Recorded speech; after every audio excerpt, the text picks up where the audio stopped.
श्री राम, हर हर महादेव, जय हिंदू राष्ट्र। हिंदुत्व दर्शन आपका अपना चैनल है और इस पर आपका हार्दिक अभिनंदन है। और मित्रों, एक बहुत ही बड़ा प्रश्न यह मुझसे पूछा गया कि क्या भारतवर्ष में हिंदू 800, 900, 1300 वर्षों से मुस्लिमों का गुलाम था? क्या ऐसे बातों को जो परोसा जा रहा है हमारे भारतवर्ष के इतिहास के पाठ्यक्रमों में, इस बात में कितनी सच्चाई है और इस नैरेटिव को कब से गढ़ा गया और इसके पीछे कौन है? तो मित्रों, आप सबको पता होगा कि सन 2004 से 2009 ईस्वी तक और 2009 से 2014 ईस्वी तक इस भारतवर्ष के केंद्र सरकार में यूपीए की सरकार थी और 22 मई 2004 ईस्वी से लेकर 2009 ईस्वी तक, अर्थात 5 वर्षों तक भारतवर्ष के शिक्षा मंत्री के पद पर अर्जुन सिंह थे। 22 मई 2004 से लेकर 22 मई 2009 ईस्वी तक, और उसके बाद 2009 ईस्वी से लेकर के 2012 ईस्वी तक भारतवर्ष के शिक्षा मंत्री के पद पर कपिल सिब्बल थे।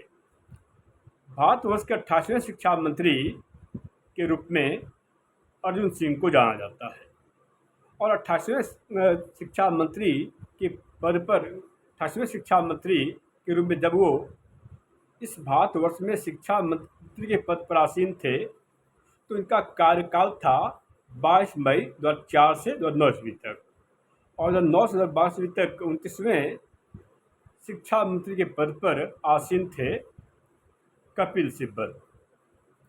तो 2009 ईस्वी से वामपंथियों के दबाव में, आपको ज्ञात होगा कि 2009 से 2014 की जो सरकार थी वो वामपंथियों के सहारे चल रही थी, क्योंकि वामपंथियों ने इन्हें बाहर से साथ दिया था।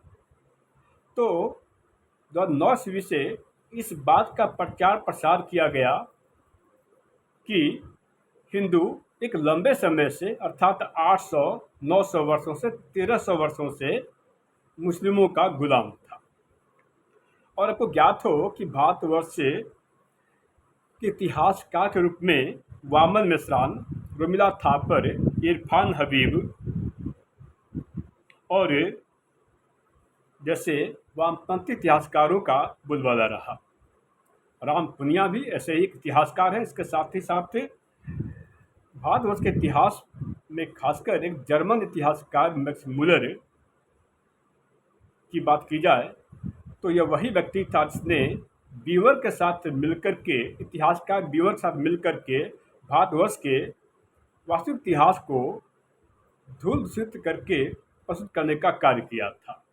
और एक ऐसे ही एक और भी इतिहासकार थे जो कि भारतवर्ष के सनातन हिंदू धर्म के धर्म ग्रंथ वेदों को भी दूषित रूप में प्रस्तुत करने का कार्य वो कर रहा था, और वो पहले से वेदों को दूसरे रूप से प्रस्तुत करने का कार्य किया जा रहा है। इसी में कि वामन मिश्रान, जो कि वाम सेफ का अध्यक्ष है, वो ऐसा बताता है कि वेद में लिखा है ऐसा कि औरतों को लेकर के भाग जाओ, स्त्रियों को लेकर के भाग जाओ, जबकि यह सरासर गलत है। या वेदों में ऐसा कहीं भी वर्णित नहीं है। तो मित्रों, आप सबको ज्ञात हो कि 2009 ईस्वी से ही इस बात का जोर शोर से दुष्प्रचार किया गया कि भारतवर्ष में सनातन हिंदू धर्म के मानने वाले 800, 900, 1300 वर्षों से हिंदू मुस्लिमों के गुलाम थे। और लाला लाजपत राय की लिखित पुस्तक छत्रपति शिवाजी के बारे में लिखते हैं कि जानबूझकर हिंदुओं को दुखी, निराश करने के लिए, कुंठित भावना पैदा करने के लिए ऐसे इतिहास को लिखा गया कि भारतवर्ष में सनातन हिंदू धर्म के मानने वाले, जो कि पूर्ण रूप से सनातन हिंदू धर्म में आस्था रखते हैं, वो सभी हिंदू 800, 900, 1300 वर्षों से मुस्लिमों का गुलाम था। इससे पहले भी हमारी प्रस्तुति मैंने बताया हुआ है कि ये बताया जाता है कि 800, 900 वर्षों से 1300 वर्षों से हिंदू मुस्लिमों का गुलाम था, तो मैं बता दूं कि जिस अकबर का नाम ये बहुत ही उछल उछल कर लेते हैं, ये वही अकबर था जिसे महाराणा प्रताप ने हल्दी घाटी के युद्ध में हराया था। और इस बात का प्रचार प्रसार किया जाता है कि हल्दी घाटी के युद्ध में अकबर विजयी हुआ था। कि सच तो यह है कि अकबर परास्त हुआ था। और यह भी ज्ञात हो कि हाँ, कि उसमें हारने वाला राजा कर नहीं वसूलता है। अगर महाराणा प्रताप हार गए थे तो वो कर कैसे वसूल रहे थे? क्या कभी आपने सुना है कि इतिहास में कि हारने वाला शासक सम्राट कर वसूलता हो? तो इसी से सिद्ध हो जाता है कि कि हल्दी घाटी के युद्ध में जो ये पढ़ाया जा रहा है कि महाराणा प्रताप हार गए थे और अकबर जीत गया था, वो शासक गलत है। हाँ, कुछ उनके किले उनके हाथ से निकल गए थे, लेकिन ज्ञात हो इसके बाद और भी एक युद्ध हुआ था, दिवेर का युद्ध, जो मैं दावे से कहता हूँ कि इस भारतवर्ष के इतिहास के पाठ्यक्रमों में कहीं नहीं पढ़ाया जा रहा है। इसके बाद जब दिवेर का युद्ध हुआ था तो महाराणा प्रताप की सेना ने अकबर की सेना को बहुत दूर तक खदेड़ दिया था और 30,000 मुगलों की सेना को बंदी बना लिया था। तो यह सच्चाई है। ठीक इसी प्रकार यह पढ़ा जाता है कि अकबर काफ़ी धर्मनिरपेक्ष शासक था, तो जजिया कर को समाप्त कर दिया, जबकि यह भी गलत है। जहाँ तक उसका शासन क्षेत्र था वहाँ तक वो जजिया कर लेता था, और जहाँ से उसका शासन एक संधि के रूप में था तो संधि क्षेत्र में वो कर नहीं लिया करता था। तो सच्चाई ये है कि जजिया कर उसने समाप्त नहीं किया था।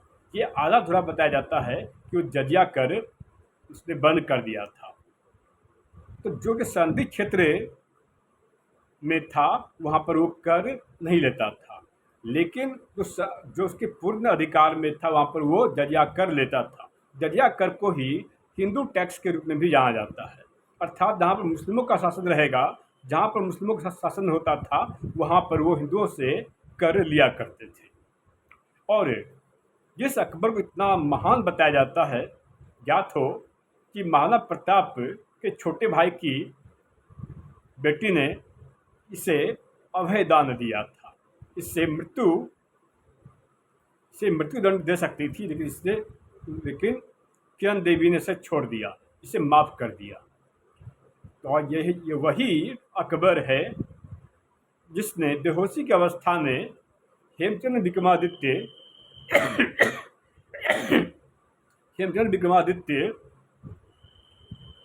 का बेहोशी की अवस्था में उनका सर कलम कर दिया था।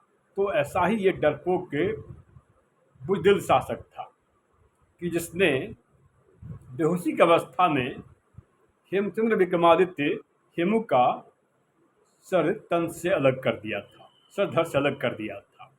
और जो भी ये बताते हैं कि औरंगजेब के बारे में, औरंगजेब वही था जिसे कि हमारे नागा साधु ने सन 1666 ईस्वी में परास्त कर दिया था।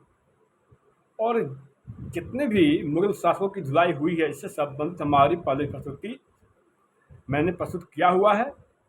अतः साफ साफ मैं ये कहना चाहता हूँ कि इतिहास का पूरी तरह से अध्ययन करने पर, इतिहास का मूल्यांकन करने पर यह कहीं से भी सिद्ध नहीं होता है कि हिंदू 800, 900, 1300 वर्षों से कहीं कभी गुलाम रहा था। हिंदू कभी भी गुलाम नहीं रहा था, ये जान लीजिए। तो मित्रों, इसी बात को लेकर के आज हमारी ये प्रस्तुति थी, जिनका भी आग्रह था कि इसको सच्चाई को लेकर के बताएं। यदि हमारे दी गई जानकारी पर उन्हें जरा भी संदेह हो तो जाकर के अध्ययन कर सकते हैं कि 2009 ईस्वी में भारतवर्ष का शिक्षा मंत्री कौन था। 2004 से 2009 28वें शिक्षा मंत्री के रूप में अर्जुन सिंह था, और तब से ये खेल खेला जा रहा था जब यूपीए की सरकार वामपंथियों कम्युनिस्ट पार्टियों के सहारे से बनी थी। और तब इस वामपंथियों कम्युनिस्टों ने हमारे भारतवर्ष के इतिहास में ऐसा हिंदुओं को दुखित करने के लिए से द्रवित अवस्था में करने के लिए, कुंठित अवस्था में रखने के लिए इतिहास में ऐसा छेड़छाड़ किया था। तो मित्रों, आज के लिए इतना ही, और जल्द ही मैं आने वाले समय में शंकराचार्य की सच्चाई को लेकर बताऊंगा कि शंकराचार्य की वास्तविकता क्या है। जय श्री राम, हर हर महादेव, जय हिंद राष्ट्र।